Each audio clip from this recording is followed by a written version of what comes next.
السلام علیکم ورحمۃ اللہ وبرکاتہ، نحمده ونصلی علی رسولہ الکریم، اما بعد فاعوذ باللہ من الشیطان الرجیم، بسم اللہ الرحمن الرحیم، رب اشرح لی صدری ویسر لی امری واحلل عقدۃ من لسانی یفقہوا قولی۔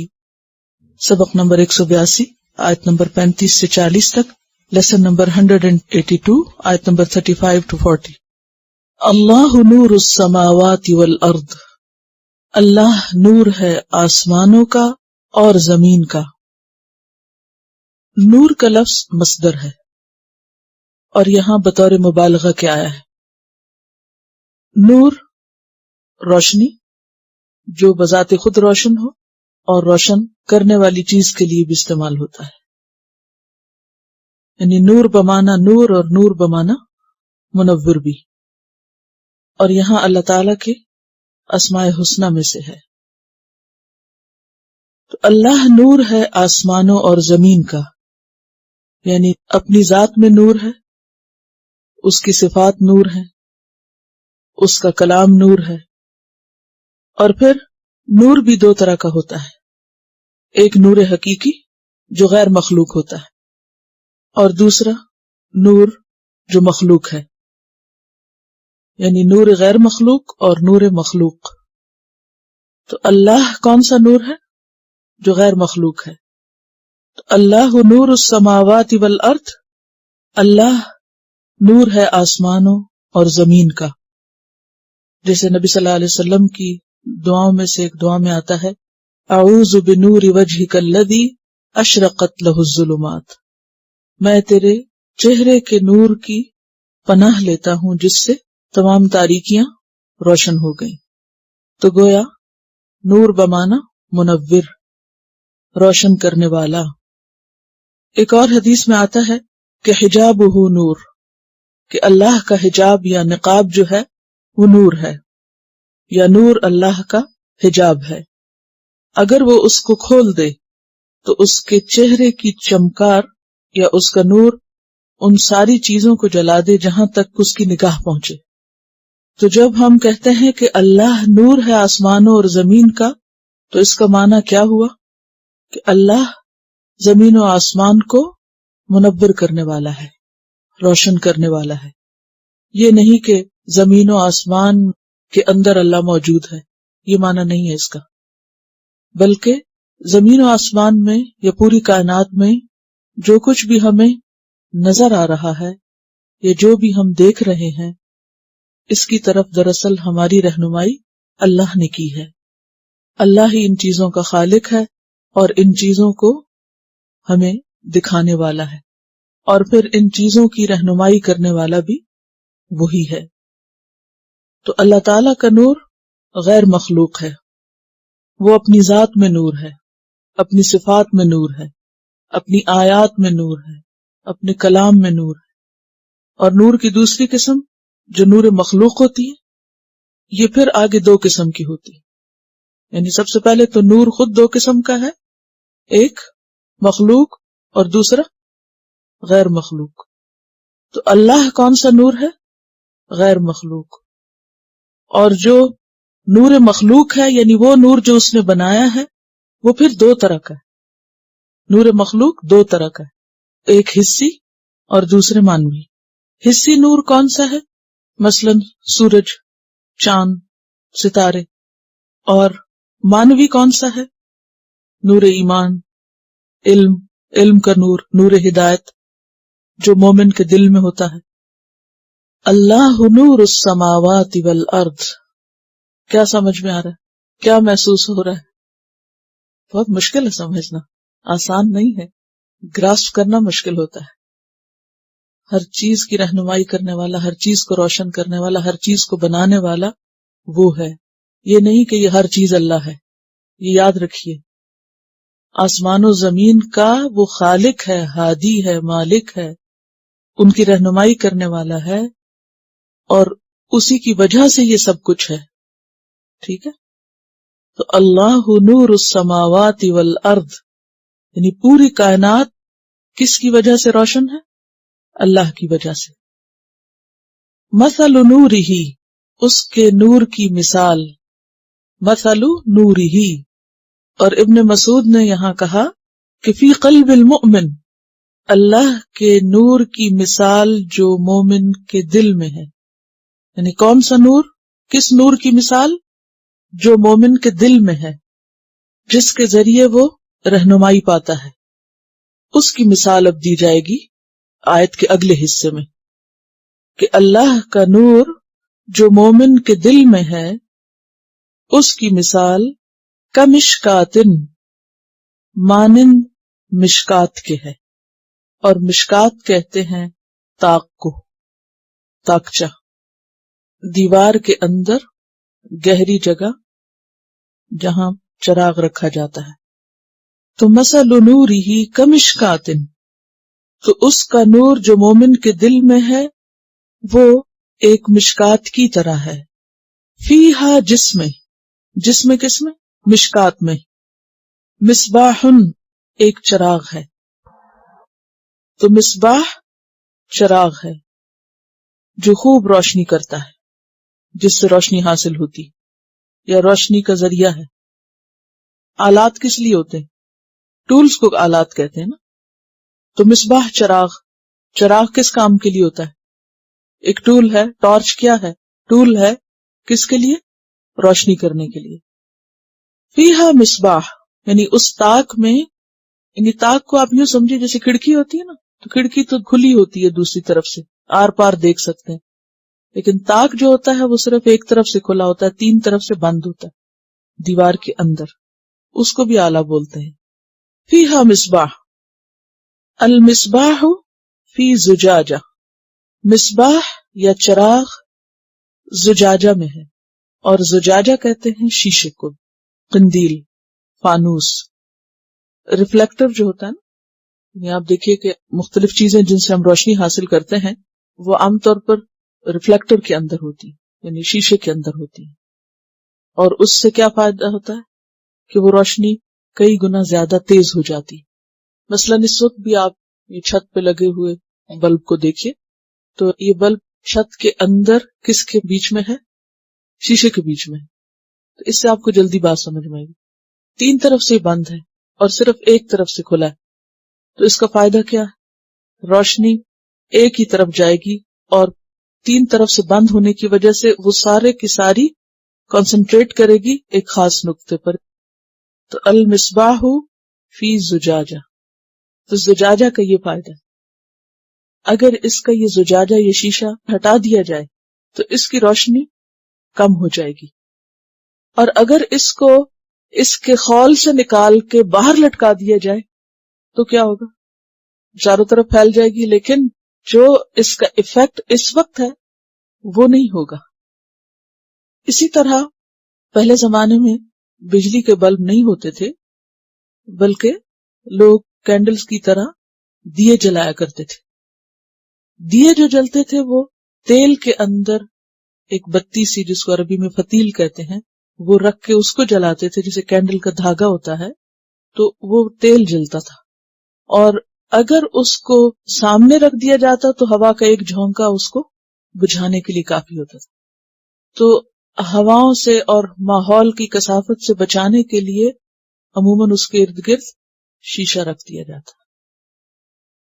آج کل بھی بہت سی جگہوں پر ایسے چراغ استعمال ہوتے ہیں جس کو لالٹین بولتے ہیں، جن کے آس پاس شیشہ لگا ہوا ہوتا ہے. اور وہ شیشہ کس کام کے لیے ہوتا ہے؟ روشنی کو بڑھانے کے لیے، ریفلیکٹ کرنے کے لیے. اب بھی کیمپنگ کے لیے جب لوگ جاتے ہیں باہر تو وہ خالی ٹارچ کافی نہیں ہوتی، یا خالی کوئی ایسا بلب جلانے والا کافی نہیں ہوتا، بلکہ ایسا بلب جو شیشے کے اندر ہو جس سے دور تک روشنی پھیلے، وہ زیادہ کارآمد اور فائدہ مند ہوتا ہے. تو المصباح، وہ چراغ جو ہے، وہ بلب جو ہے، وہ کس میں ہے؟ زجاجہ میں. اور پھر وہ زجاجہ اور وہ چراغ وہ سب کس میں ہے؟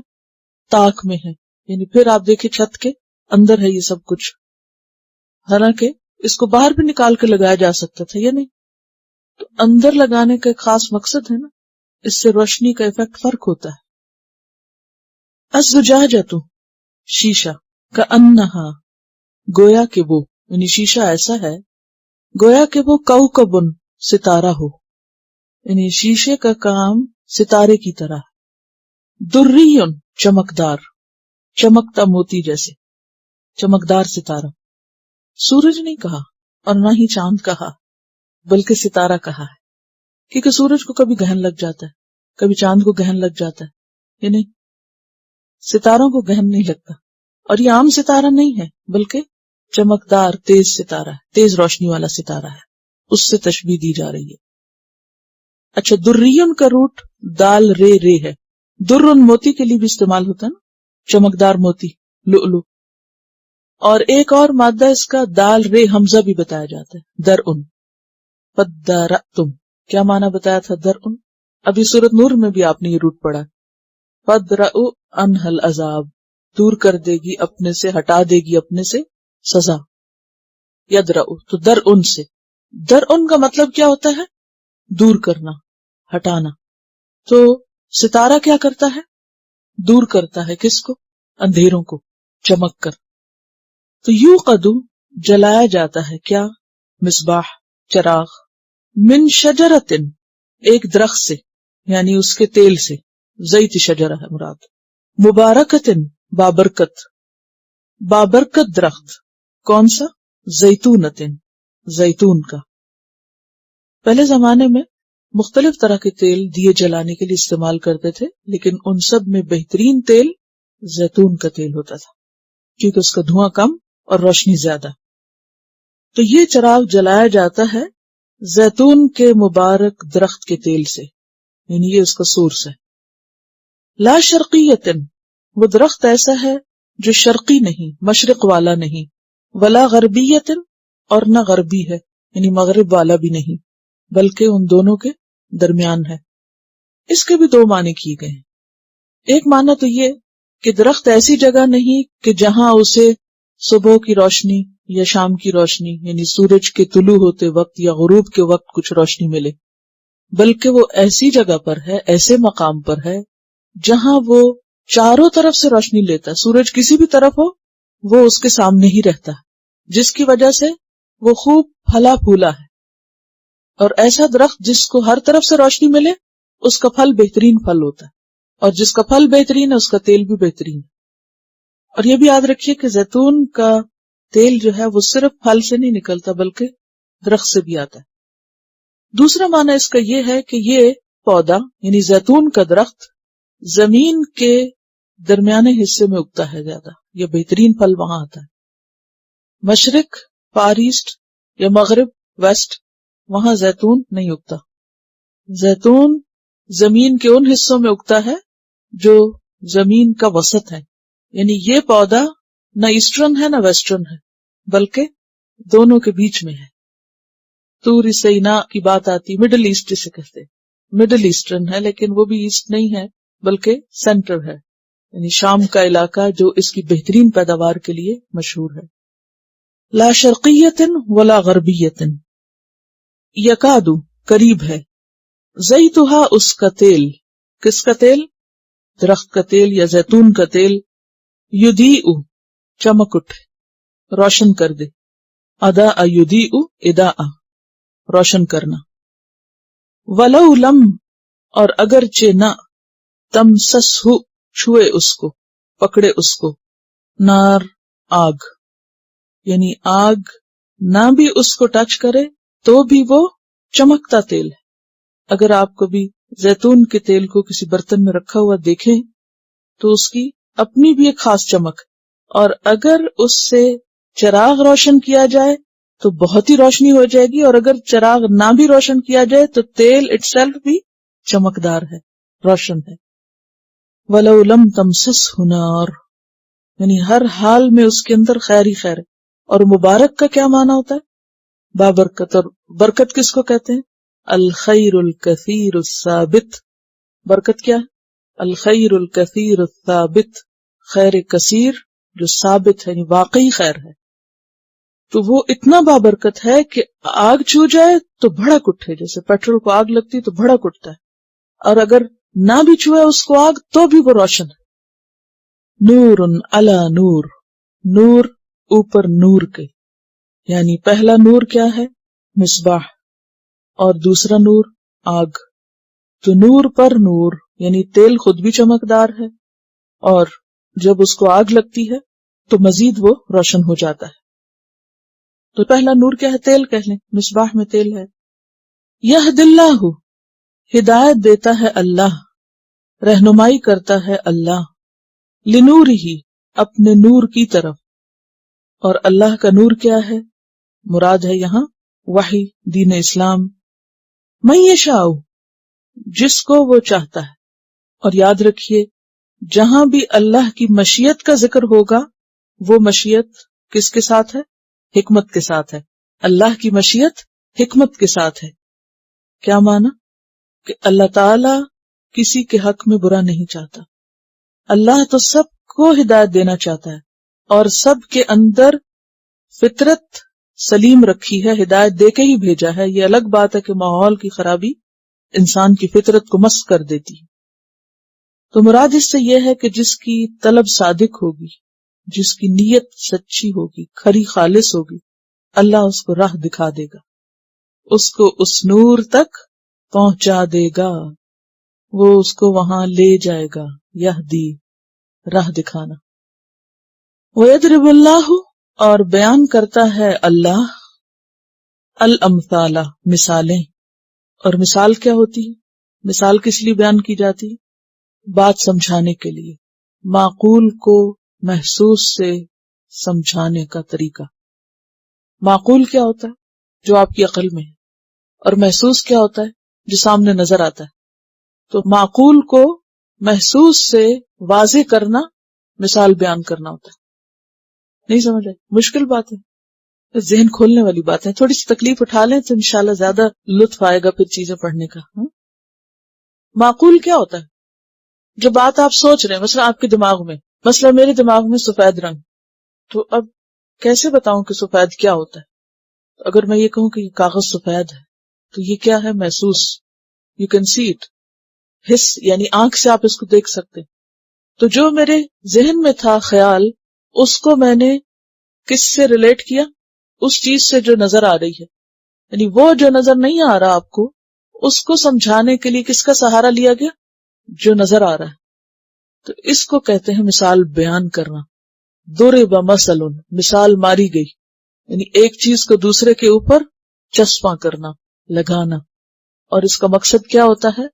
تاکہ بات سمجھ آ جائے، واضح ہو جائے۔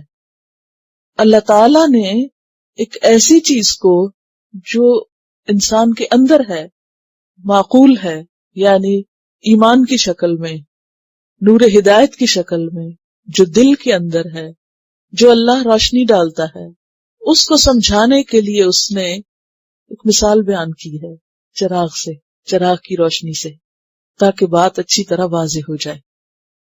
وَيَضْرِبُ اللَّهُ الْأَمْثَالَ لِلنَّاسِ، اور یہ ساری مثالیں کس کے لیے ہیں؟ ہم انسانوں کے لیے ہیں، لوگوں کے لیے ہیں۔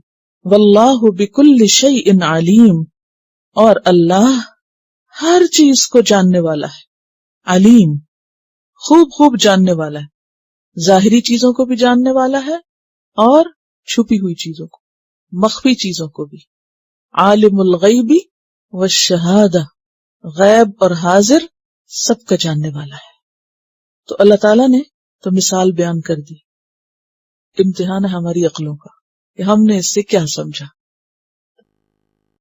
چلیے، فی بیوتن، گھروں میں، اور گھروں سے مراد یہاں مساجد ہے یا اہل ایمان کے گھر ہیں، اور راجح قول جو ہے وہ مساجد ہی کی طرف، یا پھر وہ مقامات اور مکانات جو دین کی تعلیم کے لیے خاص ہوں، جو اللہ کے ذکر کے لیے، اللہ کی یاد کے لیے ہوں، جو جگہیں، جو سب سے پہلے تو مسجد ہے، اور پھر مسجد کے بعد جو بھی مقام یا گوشہ یا زمین کا ٹکڑا یا حصہ جہاں اللہ کا نام بلند کیا جائے۔ فی بیوتن، یہ اہل ایمان جن کے اندر ایمان اور جن کے اندر علم ہدایت ہو، وہ کہاں ہوتے ہیں؟ فی بیوتن، ان گھروں میں پائے جاتے ہیں۔ یعنی ایسے لوگ کہاں ملیں گے آپ کو جن کی یہ صفات ہیں؟ رجل قلبہ معلق بالمساجد، عرش الہی کے تلے 7 لوگ جو ہوں گے، ان میں سے ایک وہ کہ جس کا دل مسجد کے ساتھ معلق رہے۔ مسجد کی محبت اس کے دل میں. فی بیوتن، ان گھروں میں، اذن اللہ، اللہ نے حکم دیا. اور اذن بھی کونی اور شرعی ہوتا ہے، اور یہاں شرعی حکم ہے. اللہ نے حکم دیا ان ترفع، کہ بلند کیا جائے. اور رفع بھی حصی یا مانوی ہوتی. حصی رفع کیا ہوتی؟ حصی طور پر اٹھانا، جیسے ابراہیم علیہ السلام نے کیا کیا تھا، وَإِذْ يَرْفَعُ إِبْرَاهِيمُ الْقَوَاعِدَ مِنَ الْبَيْتِ، وہ اللہ کے گھر کی بنیادیں اٹھا رہے تھے حصی طور پر. اور رفع مانوی کیا ہوتا ہے؟ تعظیم کرنا، کسی کا مقام اور مرتبہ بلند کرنا. ٹھیک ہے. ان ترفع، کہ بلند کیا جائے، یعنی تعظیم کی جائے. وَيُذْكَرَ، اور ذکر کیا جائے، فیہا، ان میں، اسمہ، اس کا نام. کس کا نام؟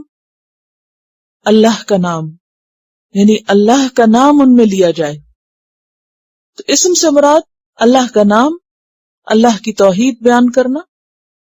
اللہ کا کلام بھی مراد لیا گیا اس سے، قرآن بھی مراد ہے. یعنی ذکر کیا جائے ان میں اس کا نام، یعنی اس کا کلام یا اس کا ذکر. کہاں؟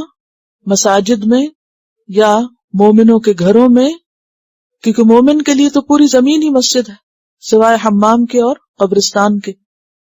لیکن وہ مسجد خاص معنی میں بھی کہ جو علاقہ نماز کے لیے مخصوص کیا جاتا ہے، جس کو اصطلاحی معنی مسجد کا دیا جاتا ہے. یسبحو، تسبیح کرتے ہیں. کون؟ وہ لوگ جو ان جگہوں پہ پائے جاتے ہیں. اور تسبیح سے مراد بھی دو ہیں، نمبر 1 نماز، اور نمبر 2 ذکر عام. فیہا، ان میں، کن میں؟ ان گھروں میں. بالغدو، صبح کے وقت.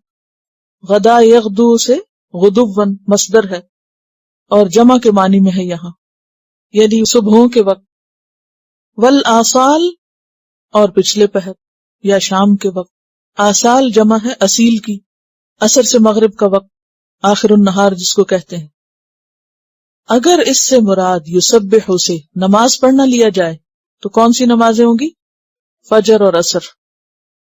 ایک صحیح حدیث میں آتا ہے کہ من صلی البردین دخل الجنہ، جس نے 2 ٹھنڈی نمازیں پڑھی وہ جنت میں داخل ہوا. مراد فجر اور عصر کی نماز. اور عصر کی نماز کی اپنی اہمیت بھی ہے. حافظوا علی الصلوات والصلاۃ الوسطی، اور اس سے مراد عصر کی نماز ہے. اور یہ جو بردین والی حدیث ہے یہ مسلم کی حدیث ہے. تو اگر ہم مانا یوں کریں کہ اس میں اس کی تسبیح کی جاتی ہے صبح و شام، تو مراد اگر نماز ہو تو فجر اور عصر کی نمازوں کی طرف خاص اشارہ ہے. اور فجر عصر ہی کا ذکر کیوں کیا گیا؟ کیونکہ ایک دن کے آغاز پہ ہے، ایک دن کے آخری حصے میں ہے. تو جو کام آغاز اور اختتام پر ہو رہا وہ ایک طرح سے سب کو شامل کر لیتا ہے. جیسے جنت میں لوگوں کو جو کھانا پینا ملے گا وہ اس کے بارے میں کیا آتا ہے؟ وَلَهُمْ فِيهَا رِزْقُهُمْ بُكْرَةً وَعَشِيًّا. اس کا مطلب ہے کہ باقی وقت بھوکے رہیں گے، کچھ نہیں ملے گا. وَلَهُمْ فِيهَا مَا يَشْتَهُونَ ہے، جو چاہیں گے کھا سکتے ہیں. لیکن خاص طور پر صبح شام کا ذکر کیوں کیا گیا کہ وہ ایک اہتمام کے لیے بھی، اور جو کام صبح شام ہو گویا وہ راؤنڈ دا کلاک ہو گیا، یعنی وہ سب کو شامل کر لیتا ہے. جب آپ کبھی یہ کہیں کہ میں یہ کام ہر وقت کرتا ہوں تو آپ عام طور پہ کیا کہتے ہیں؟ صبح شام کرتا ہوں. یعنی کہ مراد اس سے کیا ہوتی ہے؟ بول کے صبح شام یعنی سارا دن. تو یسبح لہ سے اگر مراد ذکر لیا جائے، عام تسبیح لی جائے، تو اس سے مراد کیا ہے کہ وہ ہر وقت اللہ کو یاد کرتے ہیں، صبح و شام یاد کرتے ہیں. تو خلاصہ کیا ہے آیت کا؟ معنی کیا ہے؟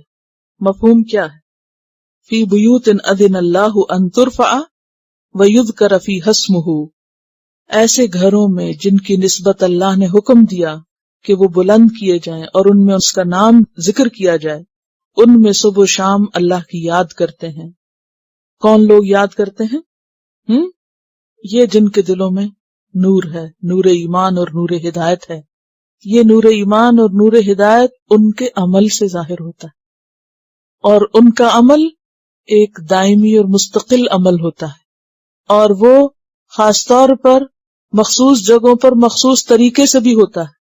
یاد رکھیے، مخصوص جگہوں پر مخصوص طریقے سے. مخصوص جگہیں کون سی؟ بیوت سے مراد مسجدیں، اور مخصوص طریقہ یسبح سے مراد یصلی. اور اس کے علاوہ عام طور پر یعنی ہر جگہ اللہ کا ذکر اور ہر قسم کا ذکر. یعنی مومن کے چونکہ دل میں ایک اللہ کی محبت کا چراغ جل رہا ہے اور وہ محبت موجیں مار رہی ہے، تو جس کے دل میں کسی چیز کی محبت راسخ ہو جائے اس کے لیے پھر اس کی یاد کسی خاص وقت کی پابند نہیں ہوتی، بلکہ ہر وقت اس دل میں پھر اللہ کا ذکر موجود ہوتا ہے. رجال، کچھ لوگ ہیں یا مرد ہیں. رجال رجل کی جمع ہے، اور رجل کہتے ہیں بالغ عاقل مرد کو. یعنی ان گھروں میں کون پائے جاتے ہیں؟ مرد پائے جاتے ہیں. یعنی ایسے لوگ پائے جاتے ہیں ان گھروں کو آباد کرنے والے اور ان گھروں کی اصل عزت کرنے والے. کیونکہ مسجد کا اصل ادب اور احترام کیا ہے؟ وَيُذْكَرُ فِيهَا اسْمُهُ، کہ اس میں اللہ کا ذکر کیا جائے. مسجدیں اس کام کے لیے ہیں، اور ان کو آباد کرتے ہیں ایسے لوگ لا تلہیہم تجارت. اور یہاں ایک بات اور بھی یاد رکھیں، رجال کا لفظ نساء کے اپوزٹ استعمال ہوتا ہے، جس سے پتہ چلتا ہے کہ مسجد کی آبادی خاص طور پر مردوں کے ذمے ہے، کیونکہ ان پر جماعت سے نماز پڑھنا واجب ہے، ان کے لیے جمعہ فرض ہے. عورتیں اس میں سیکنڈری حیثیت رکھتی ہیں. اجازت دی گئی ہے، جا سکتی ہیں، لیکن اصل ذمہ داری مسجد کی آبادی کی کس پر ہے؟ مردوں پر، رجال پر ہے. اور عورتوں کے جانے کی رخصت کہاں سے پتہ چلتی ہے؟ وہ بخاری کی حدیث ہے، اذا استأذنت امرأة احدکم الى المسجد فلا یمنعها، کہ جب تم میں سے کسی کی بیوی مسجد جانے کی اجازت مانگے تو اس کو روکے نہیں، منع نہیں کرے. رجال لا تلہیہم تجارت، ایسے مرد، ایسے لوگ کہ نہیں غافل کرتی ان کو. تلہی کا لفظ کس سے ہے؟ لہو سے. اور لہو کا کیا معنی ہوتا ہے؟ ایسا کام جو انسان کو اپنے اندر اس طرح مشغول کر لے، یعنی مشغول کر لینے والا کام کہ جس سے انسان اس سے زیادہ اہم کام سے غافل ہو جائے.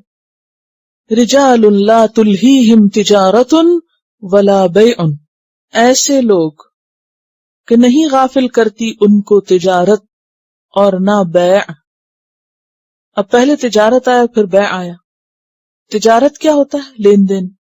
اور بیع یہ بھی خرید و فروخت کے لیے آتا ہے. تو تجارت خاص ہے اور بیع عام ہے.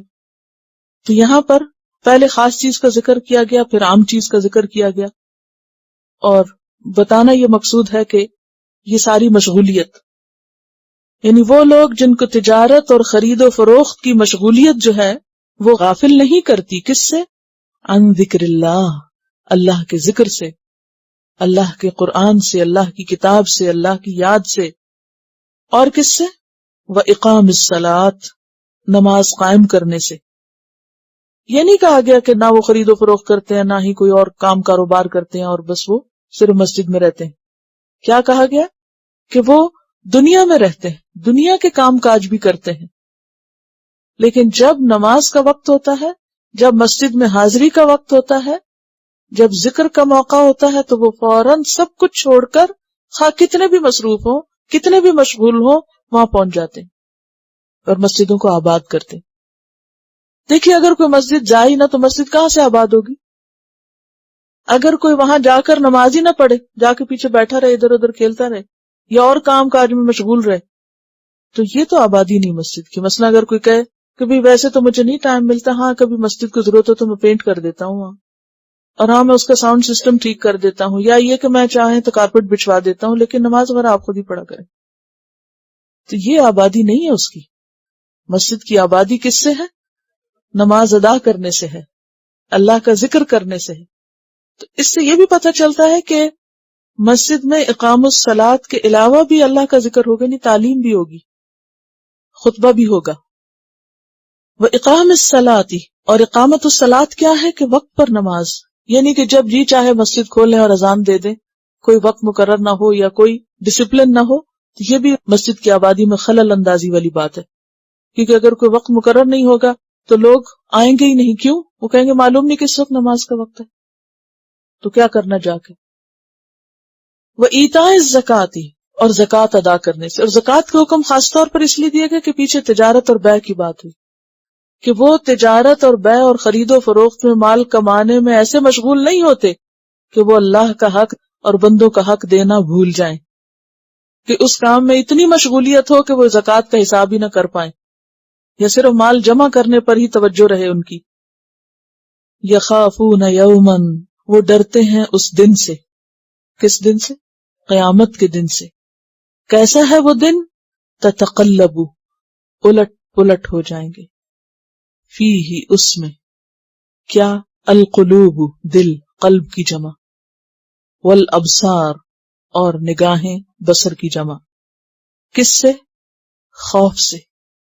جیسے سورۃ الحج میں آپ نے پڑھا تھا وَتَرَى النَّاسَ سُكَارَى وَمَا هُمْ بِسُكَارَى وَلَكِنَّ عَذَابَ اللَّهِ شَدِيدٌ، کہ وہ دن ایسا ہے کہ جس میں نگاہیں پھر جائیں گی، دل حلق تک آ جائیں گے. دل الٹنا، اس کیفیت کو آپ نے سمجھے جیسے آپ کبھی آپ نے اندازہ کیا کہ بلندی سے نیچے آ رہے ہوں، کبھی آپ گاڑی پر ہی ہوں اور کسی پہاڑی علاقے سے گاڑی اوپر سے نیچے آ رہی ہو تو کیا ہوتا ہے؟ ایسا لگتا ہے دل باہر آ رہا ہے. اس کیفیت کا نام ہوتا ہے دل کا الٹنا، یعنی الٹ رہے ہیں، باہر آ رہے ہیں دل. اور نہ صرف یہ کہ دل بلکہ نگاہیں بھی، آنکھیں بھی. تتقلب فیہ القلوب والابصار. آنکھیں کب باہر آتی؟ کبھی آپ نے کوئی خوف زدہ شخص دیکھا ہے، یا کوئی ایسی تصویر دیکھی ہو جس میں کوئی خوف زدہ انسان دکھایا گیا ہو، جس نے کوئی انتہائی ہیبت ناک چیز دیکھی ہو؟ رولر کوسٹر سے جب انسان نیچے آتا ہے تو اس وقت چہرے دیکھے جا سکتے ہیں. یہ ایک تو چھوٹی سی جھلک ہے. یہ چیزوں کو اس لیے میں ریلیٹ کرواتی کہ تھوڑا سا آپ اندازہ کریں کہ آیات کس چیز کی طرف توجہ دلا رہی ہیں، کہ سوچنے کی اور فکر کرنے کی اصل ضرورت کس لیے ہے. یخافون یوما تتقلب فیہ القلوب والابصار. یہ کس کی صفت ہے؟ یخافون یوما. کون ڈرتے ہیں؟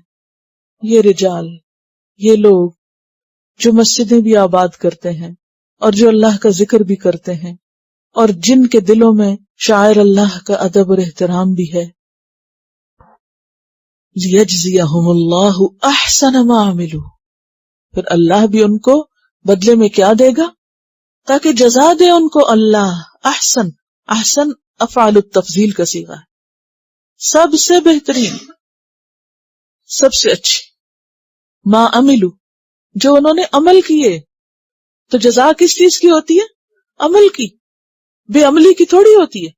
آپ ہر غلط کام کریں تو آپ کو کس بات کا انعام ملے؟ الٹی پکڑ ہونی چاہیے آپ کی. ہم میں سے بہت سے لوگ یہی سمجھتے، وہ اپنے ہر غلط کام کی تعویل رکھتے ہیں. میں بد اخلاق ہوں تو اس کی وجہ یہ ہے کہ سب لوگ میرے ساتھ ایسے، اور میرا تو حالات ایسے ہیں، اور میرا تو ماحول ایسا ہے، اور میری نماز میں خشوع نہیں تو اس کی وجہ یہ اور یہ ہے، اور اگر میں صدقہ خیرات نہیں کر سکتی تو اس کے مسائل یہ ہیں. یہ وجوہات ہیں.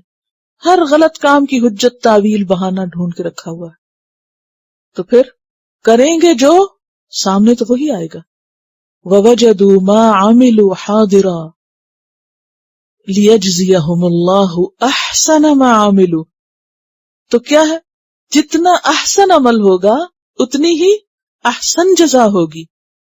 اور اللہ پھر چونکہ بادشاہ ہے، وَيَزِيدَهُم مِّن فَضْلِهِ، اپنے فضل سے اور بھی زیادہ دے گا.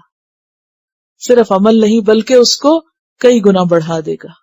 مَن جَاءَ بِالْحَسَنَةِ فَلَهُ عَشْرُ أَمْثَالِهَا. اور پھر لِلَّذِينَ أَحْسَنُوا الْحُسْنَى وَزِيَادَةٌ، اور وَاللَّهُ يُضَاعِفُ لِمَن يَشَاءُ، جس کو چاہتا ہے جتنا چاہتا ہے بڑھا کے دیتا ہے. لِيَجْزِيَهُمُ اللَّهُ أَحْسَنَ مَا عَمِلُوا، کیونکہ وہ بھی تو اللہ کی یاد اور اللہ کے ذکر کی طرف دوڑتے ہوئے جاتے ہیں، تو اللہ بھی ان کو اسی کے مطابق اتنا ہی زیادہ کر کے دیتا ہے. اب دیکھیں نا، جیسے پچھلی آیت میں اللہ کی یاد اور نماز وغیرہ کی بات ہو رہی ہے اور مسجدوں کی آبادی کی بات ہو رہی، تو اس میں آپ دیکھیے کہ ایمان والوں کو اللہ تعالیٰ نے خطاب کیا کیا ہے. مثلا یا ایھا الذین آمنوا اذا نودی للصلاۃ من یوم الجمعۃ، کیا کرو؟ فسعوا الی ذکر اللہ وذروا البیع، اور جو اس حکم پر عمل نہ کریں وزر البیع نہ کریں اور اللہ کے ذکر کی طرف نہ دوڑیں، تو وہ احسن ما عملو میں کہاں فٹ آتے ہیں؟ وہ وقت پہ پہنچے نہیں، جگہ پر موجود ہی نہیں، تو کس چیز کی حاضری لگے گی ان کی؟ پھر بہانے ہیں، بچے ہیں، بڑی مصروفیت ہے، چھوٹے چھوٹے بچے ہیں، ان کو دودھ پلانا ہے، ان کے ساتھ بہت مشغولیت ہے، وقت نہیں۔ مردوں کے لیے تجارت بہانا ہے اور عورتوں کے لیے بچے بہانا ہے۔ لیجزیہم اللہ احسن ما عملوا، کہ اللہ ان کو جزا دے ان کے بہترین اعمال کی جو انہوں نے کیے، ویزیدہم من فضلہ، اور اپنے فضل سے اور زیادہ بڑھا دے۔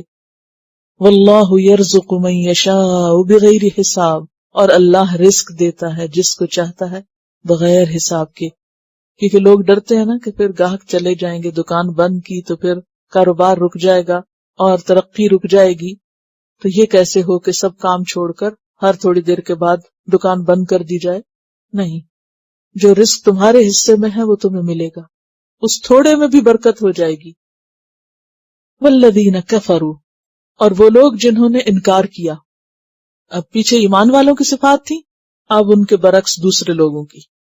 اعمالہم، ان کے اعمال، عمل کی جمع، کسراب، سراب کی طرح ہے۔ سراب کس کو کہتے ہیں؟ بے حقیقت چیز کو۔ گرمیوں کے موسم میں دوپہر کے وقت صحرا میں یا بیابان میں پانی کی طرح جو چمکتی ریت ہوتی ہے، جو بظاہر پانی نظر آتی ہے لیکن حقیقت میں وہ ریت ہی ہوتی ہے، تو اس کو سراب کہتے ہیں۔ سردی ہو یا گرمی، لیکن عام طور پر پیاس چونکہ انسان کو گرمیوں میں زیادہ لگتی ہے، تو وہ سراب یا وہ جو چمکتی ریت ہوتی ہے اس کی طرف انسان کے دلچسپی یا اس کا انتظار زیادہ ہوتا ہے۔ تو سراب دھوکے کے معنوں میں بھی استعمال ہوتا ہے اور بے حقیقت چیز کے لیے بھی۔ سراب کا لفظ اردو میں بھی استعمال ہوتا ہے، وہی سراب ہے، اور مراد سراب سے کیا ہوتا ہے؟ بے حقیقت چیز اور دھوکہ دینے والی چیز۔ تو وہ لوگ جنہوں نے کفر کیا، ان کے اعمال یعنی کام کرتے ہیں، لیکن وہ کام کیسے ہیں؟ سراب کی طرح ہے۔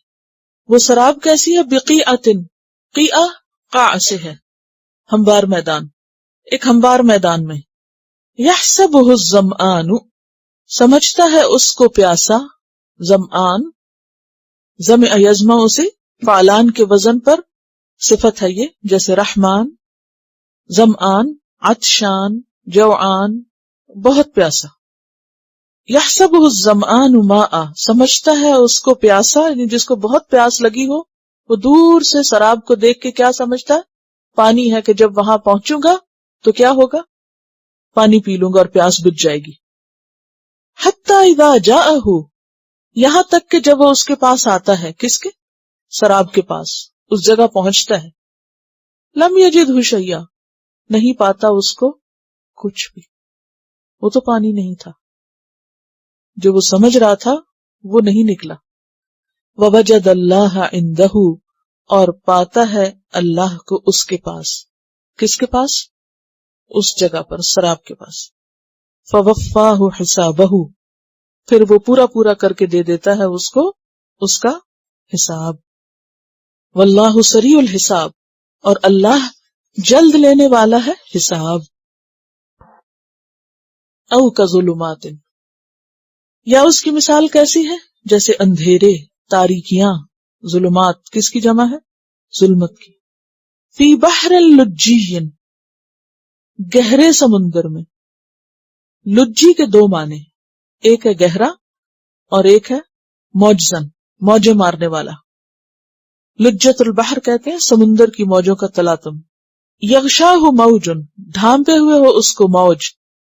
من فوقہ موج، اس کے اوپر ایک اور موج۔ من فوقہ سحاب، اس کے اوپر بادل۔ یہ کس کی مثال ہے؟ برے اعمال کی یا نمائشی نیکیوں کی، یعنی غلط کاموں کی وجہ کیا ہے یا ان کی مثال کیا ہے؟ کہ جیسے گہرے سمندر میں موجوں پر موجیں اور اس کے اوپر بادل، ظلمات اندھیرے، بعضها ان میں سے بعض، فوق بعض بعض پر، اندھیروں پر اندھیرے، ایسے اندھیروں میں ہے وہ شخص، ایسی ناسمجھی کا شکار ہے، اذا اخرج یدہ، کہ جب وہ نکالے اپنا ہاتھ، لم یکد یراہا، تو نہیں قریب کہ وہ دیکھ سکے اس کو، کہ اس کو اپنا ہاتھ بھی سجھائی نہیں دیتا، یعنی جہالت کی انتہا ہے ایسے شخص کے پاس کہ جو غلط کام بھی کر رہا ہے اور اتنا انجان ہے، اتنی غلط فہمی کا شکار ہے کہ وہ سمجھتا ہے غلط کر کے کہ وہاں جا کے سب ٹھیک ہو جائے گا، تو وہاں جب پہنچے گا تو کچھ بھی نہیں پائے گا. لیکن ابھی اس کو سمجھ کیوں نہیں آتی؟ غلط کام کرنے والے کو اپنی غلطی کیوں نہیں نظر آتی؟ روشنی ہی نہیں ہے، اندھیروں میں ہے. اور اندھیرے بھی ایسے جو وہ ڈیپ ڈاؤن سمندر کی تہ کہ جہاں پر کچھ نظر نہیں آتا. اور سمندر کے اندر بعض حصے جو ہیں نا وہ سینکڑوں میٹر نیچے ہیں، اور وہاں پر جو موجیں ہوتی ہیں ان کے اندر کوئی روشنی نہیں ہوتی، یعنی روشنی وہاں تک جا ہی نہیں سکتی. اس کو بحر عمیق کہتے ہیں. اور کہتے ہیں کہ وہاں پر جو جانور ہوتے ہیں ان کی آنکھیں بھی نہیں ہوتی، کیونکہ وہاں اتنا اندھیرا ہے کہ ہوں بھی تو فائدہ کچھ نہیں، کیونکہ لائٹ ہی نہیں ہے.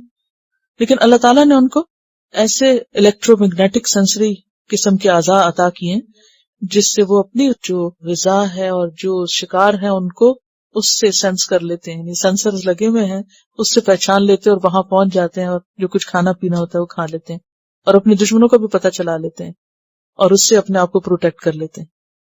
لیکن انسان کو تو اللہ تعالیٰ نے ایسی کوئی چیز نہیں دی. پھر ہمارے پاس تو آنکھیں ہی ہیں، اور اگر وہ بند ہو تو پھر کچھ بھی انسان کو نظر نہیں آتا. اور یہ کون سی آنکھوں کے بند ہونے کی بات ہے؟ فَإِنَّهَا لَا تَعْمَى الْأَبْصَارُ وَلَكِنْ تَعْمَى الْقُلُوبُ الَّتِي فِي الصُّدُورِ. ایک وہ سینہ ہے جس میں چراغ جل رہا ہے ایمان کا، اور اس ایمان اور علم ہدایت کی وجہ سے سب پتہ چلتا ہے، خیر کا بھی اور شر کا بھی، اچھے کا بھی اور برے کا بھی. اور دوسرا جس میں ایمان نہیں، کفر ہے یا نفاق ہے یا ہے اور کبھی نہیں ہوتا، کبھی بجھتا ہے کبھی جلتا ہے. تو ایسا انسان ناسمجھ ہے. کہتے ہیں نا کہ منافق میں دو چیزیں نہیں ہوتی، ایک اچھا اخلاق اور دوسرے دین کی سمجھ. دین کی سمجھ نہیں ہوتی اس میں. تو دین کی اصل سمجھ صرف ترجمہ یاد کرنا نہیں ہوتا کہ عربی آ گئی اب کچھ چیزوں کی. اصل سمجھ یہ ہے کہ جو کہا جا رہا ہے وہ سمجھ آ جائے، جو مقصود ہے اس کا، جو مطلوب ہے اس کا. اور وہ کتنا سمجھ میں آیا؟ جتنا عمل بدلے گا. اور اگر عمل نہیں بدلا تو مطلب یہ کہ سمجھ ہی کچھ نہیں آیا. لیکن حقیقت میں وہ اندھیرے میں ہے. ظلمات بعضها فوق بعض. وہاں نور علی نور تھا نا، اور یہاں ظلمات بعضها فوق بعض. اندر کی فطرت مسخ ہو چکی ہے، کائنات کی نشانیاں نظر کوئی نہیں آتی. نور سے بھی اللہ نے، یعنی نور ایمان سے بھی اللہ نے محروم رکھا، کیونکہ طلب بھی کوئی نہیں ہے، کوئی ارادہ ہی نہیں ہے کوئی ہدایت پائے. جس حال میں خوش ہیں، جن گمراہیوں میں بھٹک رہے ہیں ٹھیک ہے. اوپر سے ماحول بھی ایسا ملا ہوا ہے کہ کہیں دور دور تک کوئی دین ایمان اللہ رسول کی بات نہیں. اب کیا ہے کہ انسان کو اپنی غلطی نظر ہی نہیں آتی، اپنے ناک تلے کوئی غلط کام ہو رہا ہوتا ہے تو اس کو بھی انسان صحیح سمجھتا ہے، الٹا اپریشیٹ کرتا ہے، روشن خیالی قرار دیتا ہے، عقل مندی قرار دیتا ہے. اذا اخرج یدہ لم یکد یراہ، اپنا ہاتھ نہیں نظر آتا، یعنی اس کو اپنے برے اعمال اور اپنے ہی غلط خیالی پہچان ہی نہیں اس کو کہ وہ غلط سوچتا ہے. اس سے آپ اندازہ لگائیں کسی شخص کی بدقسمتی کا کہ اس کو اپنی غلطی ہی نہ دکھے، برائی نہیں اچھائی نظر آنے لگے. اور آج آپ دیکھیں کہ ہو بھی یہی رہا ہے. جس طرح ویلیوز الٹی ہیں، اب خوبصورتی کس چیز کا نام ہے؟ اچھے اخلاق کا نام نہیں ہے، خود نمائی کا نام ہے، اپنی زینت کے اظہار کا نام ہے. اب روشن خیال کس کو کہا جاتا ہے؟ انلائٹنڈ کون ہے؟ جو حجاب میں ہے؟ نہیں، جو حجاب کو خیر بات کہہ چکا ہے. خود مسلمانوں کے اندر یہ سب کانسیپٹس اتنے راسخ ہو گئے کہ کیا سوچا جاتا ہے کہ جس نے اپنے آپ کو ڈھانک لیا وہ کیا ہو گیا؟ بیکورڈ ہو گیا. اس کی تو عقل ماری گئی، مت ماری گئی، تمہیں کیا ہو گیا ہے؟ یہ ہے وہ کیفیت جس کو اندھیرے میں ہونا کہا گیا، کہ جس کو اپنے دین کی اتنی بھی ویلیوز نہیں پتا، اور وہ پوری ڈٹائی کے ساتھ، شد و مد کے ساتھ اس پر جمع ہوا بھی ہے. وَمَن لَّمْ يَجْعَلِ اللَّهُ لَهُ نُورٌ فَمَا لَهُ مِن نُور. اور جس کے لیے اللہ نور نہ بنائے، جس کو اللہ روشنی نہ دے. کون سی روشنی؟ ایمان کی، ہدایت کی. فما لہ من نور، اس کے پاس کہیں سے بھی کوئی نور نہیں ہے، خواہ وہ دنیا بھر کی لائبریریاں چاٹ ڈالے، کوئی نور نہیں ہے، کوئی روشنی نہیں ہے. اصل چیز، اصل ہدایت اللہ کی ہدایت ہے. ان ھدی اللہ ھو الھدی. چلیے تلاوت سنیے. اللہ نور السماوات والارض مثل نوره كمشكاة فيها مصباح المصباح في زجاجة الزجاجة كأنها كوكب دري يوقد من شجرة مباركة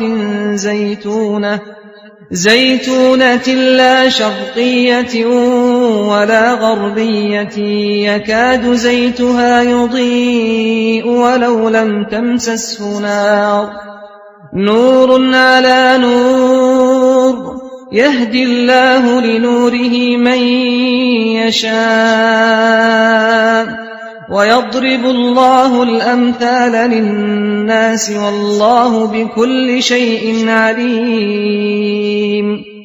في بيوت أذن الله أن ترفع ويذكر فيها اسمه يسبح له فيها بالغدو والآصال رجال لا تلهيهم تجارة ولا بيع عن